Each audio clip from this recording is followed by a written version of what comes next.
CEO sets a cruel trap for a poor single dad, but the ending left the whole room. Speechless, Marcus Williams had been cleaning office buildings for 15 years, but he had never felt as nervous as he did that Tuesday morning. The janitor's uniform felt heavier than usual as he pushed his cart down the marble hallway of Pinnacle Corporation's headquarters. Today was different. Today, he wasn't just another invisible worker in the background. The night before, Marcus had received an unexpected call from the CEO's assistant. Mr. Richard Blackwood, the powerful head of Pinnacle Corporation, wanted to meet with him personally. Marcus couldn't sleep, wondering what he could have possibly done wrong. His daughter Emma needed her medicine, and losing this job would be a disaster he couldn't afford.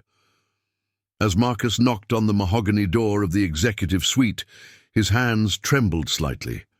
He had been supporting his 8-year-old daughter alone. Since his wife passed away 3 years ago, Emma suffered from a rare condition that required expensive medication, and Marcus worked 3 jobs just to make ends meet. This cleaning position at Pinnacle was his most reliable source of income. "Come in," came a cold voice from inside. Richard Blackwood sat behind an enormous desk, his expensive suit perfectly pressed, his grey hair slicked back. Everything about him screamed wealth and power. He didn't look up when Marcus entered, continuing to review papers as if the janitor wasn't worth his immediate attention. "Mr. Williams," Blackwood finally said, his voice sharp and calculating. "Please, take a seat." Marcus sat on the edge of the leather chair, uncomfortable and out of place. The office was bigger than his entire apartment, filled with awards, certificates, and photos of Blackwood shaking hands with politicians and celebrities. "I've been watching you, Marcus," Blackwood began, a strange smile playing on his lips. "You're quite dedicated to your work, always here early, always staying late. Very impressive for someone in your position." The way he said position made Marcus feel small. He nodded quietly, unsure where this conversation was heading. "I have a proposition for you," Blackwood continued, leaning back in his chair. "I'm hosting a charity gala next Friday evening, very exclusive. Politicians, business leaders, celebrities, the kind of people who write checks with many zeros." Marcus listened, confused about why he was being told this. "I want you to attend," Blackwood said, his smile growing wider. "Not as an employee, of course, as my guest. I'll provide you with a tuxedo, everything you need to fit in with high society for one evening." Marcus blinked in surprise. "Sir, I don't understand. Why would you want me there?" "Let's call it a social experiment," Blackwood replied, his eyes gleaming with something that made Marcus uncomfortable. "I want to see how the other half lives, how someone from your background handles themselves in refined company." There was something cruel in his tone, but Marcus pushed the feeling aside. Maybe this was an opportunity. Maybe if he impressed the right people, he could find better work, earn more money for Emma's treatment. "There's just one condition," Blackwood added, his voice dropping to almost a whisper. "You cannot tell anyone who you really are. If anyone asks, you're a successful businessman. You'll need to convince them you belong in that room." Marcus felt a chill run down his spine. This felt wrong, like he was being set up for humiliation. But then he thought about Emma, about her medical bills, about the notice from the landlord saying their rent would increase next month. "What happens if I can't convince them?" Marcus asked quietly. Blackwood's smile turned predatory. "Well, let's just say your performance will determine whether you continue working here. I believe in rewarding excellence, Marcus, but I also believe in weeding out those who can't rise to meet expectations." The threat was clear. Marcus felt trapped, but he had no choice. He needed this job. Friday evening arrived faster than Marcus wanted. The tuxedo Blackwood provided fit perfectly, and for the first time in years, Marcus looked in the mirror and saw someone who might belong in a fancy ballroom. But inside, his stomach churned with anxiety. The Pinnacle Corporation gala was being held at the city's most expensive hotel. Marcus arrived by taxi, watching as luxury cars dropped off guests in designer gowns and custom suits. He took a deep breath and walked through the golden doors. The ballroom was magnificent. Crystal chandeliers hung from the ceiling, casting warm light over tables covered in silk and fine china. Hundreds of the city's elite mingled, champagne glasses in hand, their jewelry glittering under the lights. Marcus grabbed a glass of water and tried to blend in, but he felt like everyone could see through his disguise. Every conversation around him was about stock portfolios, vacation homes, and business deals worth millions of dollars. "Excuse me," a woman's voice said behind him. Marcus turned to see an elegant lady in a silver dress. "I don't think we've met." "I'm Catherine Morrison." Marcus recognized the name. She was the mayor's wife, a prominent socialite who organized most of the city's charity events. "Marcus Thompson," he said, using the fake last name Blackwood had suggested. His voice sounded strange to his own ears. "What business are you in, Marcus?" Catherine asked with genuine interest. Marcus panicked. He had practiced this moment, but his mind went blank. I work in maintenance," he said, immediately regretting his honesty. "Oh, how interesting," Catherine replied. "What kind of maintenance?" Before Marcus could answer, he felt a hand on his shoulder. Blackwood appeared beside him, his smile sharp as a knife. "Catherine, I see you've met my friend Marcus," Blackwood said smoothly. "Marcus here is being modest. He runs a very successful maintenance company, dozens of employees, contracts with major corporations." Catherine's eyes lit up with respect, and Marcus felt sick. The lie was growing bigger, and he was trapped in the middle of it. As the evening progressed, Blackwood seemed to appear whenever Marcus was talking to someone important. Each time, he would elaborate on the fake success story, making Marcus sound more and more impressive. A fleet of trucks, exclusive contracts, expansion plans, the lies piled up like snow. Marcus wanted to run, but every time he considered leaving, he thought about Emma waiting at home with her babysitter.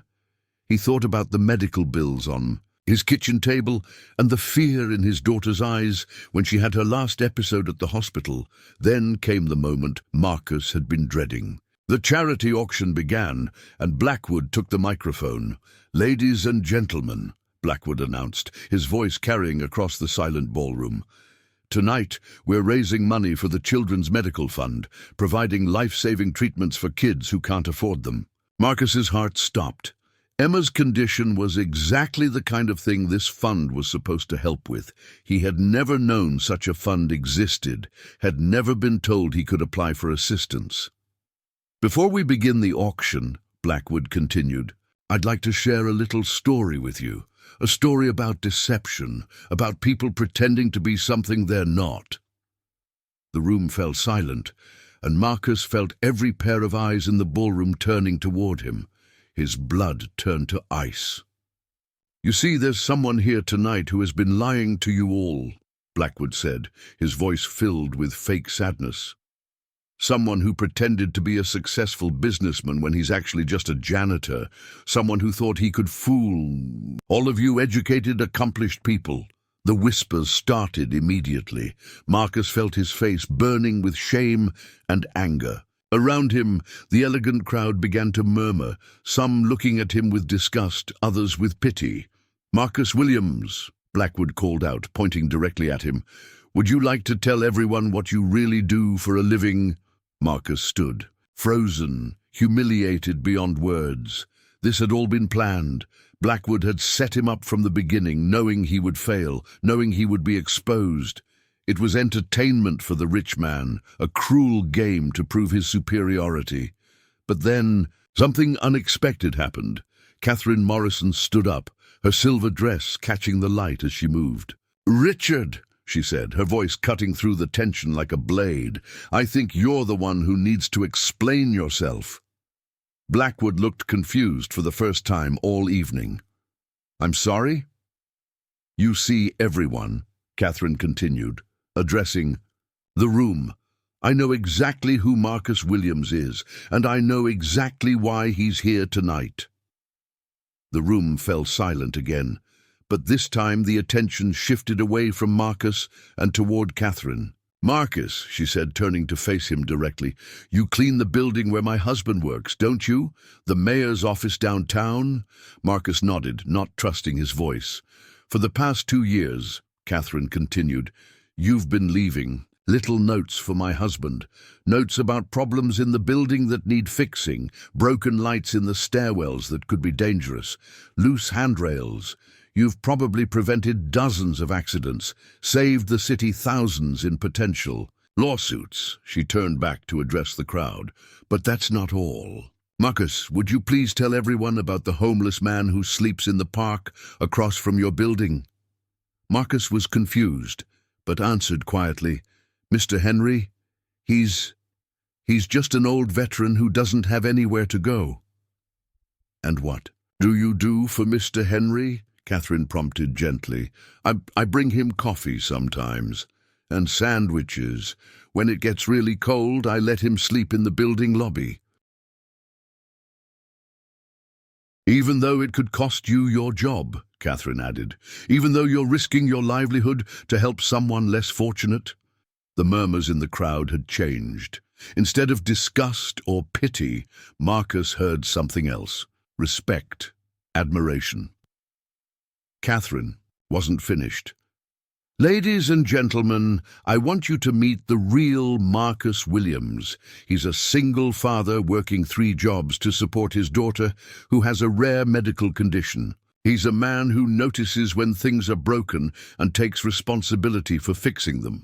He's someone who helps others, even when he has nothing to spare." She turned to Blackwood, her eyes blazing. "Unlike some people in this room, Marcus doesn't help others for tax deductions or photo opportunities. He helps because it's the right thing to do." The ballroom was completely silent now. Blackwood stood at the podium, his face red with anger and embarrassment. "Richard," Catherine continued, "I've known you for 20 years. I've watched you step on people to climb higher, watched you treat employees like disposable objects. Tonight, you tried to humiliate a good man for your own entertainment, but you've only shown us who you really are." Other people began to stand. Marcus recognized some faces from the building where he worked. A judge whose office he cleaned spoke up. "Marcus fixed the lock on my office door last month," the judge said. "He noticed it was broken before I did. Could have been a security risk." A businesswoman added, "He always makes sure our conference room is perfect for important meetings. Never asks for thanks, never asks for extra pay." One by one, people began sharing stories. Stories about Marcus going above and beyond, about his kindness, about his work ethic. Stories that Blackwood had never bothered to learn because he had never seen Marcus as a real person. Finally, an elderly man in the back of the room stood up. Marcus didn't recognize him, but he walked with the authority of someone important. "My name is Jonathan Pierce," the man announced. "I own Pierce Industries, and I've been looking for someone to run my new community outreach program. Someone who understands what it means to struggle, someone who cares more about people than profit." He looked directly at Marcus. "The position pays 3 times what you're making now, with full health benefits. If you're interested, I'd like to talk to you after this spectacle is over." The room erupted in applause. Marcus stood there, overwhelmed, barely able to process what was happening. This evening that was supposed to destroy him had instead revealed his true character to people who could actually help. Blackwood slammed his hand on the podium. "This is ridiculous! He's a janitor! He lied about who he was." "No, Richard," Catherine said firmly. "He lied about his job title, but everything else about him was completely honest. His dignity, his kindness, his integrity, that's who Marcus really is. The question is, who are you really?" As the evening wound down, Marcus found himself surrounded by business cards and job offers. The charity auction continued, but now it was focused on helping families like his, families struggling with medical costs they couldn't afford. When the final bid was counted, the evening had raised more money than any previous gala. But more importantly, it had raised awareness about the working people who keep the city running, the parents who sacrifice everything for their children, the individuals who help others without expecting anything in return. 3 months later, Marcus started his new position at Pierce Industries. Emma's medical bills were covered by his new health insurance, and for the first time in years, he didn't have to worry about choosing between rent and medicine. Blackwood, meanwhile, found himself facing questions from his board of directors about his leadership style and treatment of employees. Several major contracts were cancelled when the story of that evening spread through social media. But the most important change was in how Marcus saw himself. He realized that his worth wasn't determined by his job title or his bank account. His value came from his character, his actions, and his heart. Sometimes the cruelest traps reveal the most beautiful truths, and sometimes the people who seem powerless are actually the strongest of all.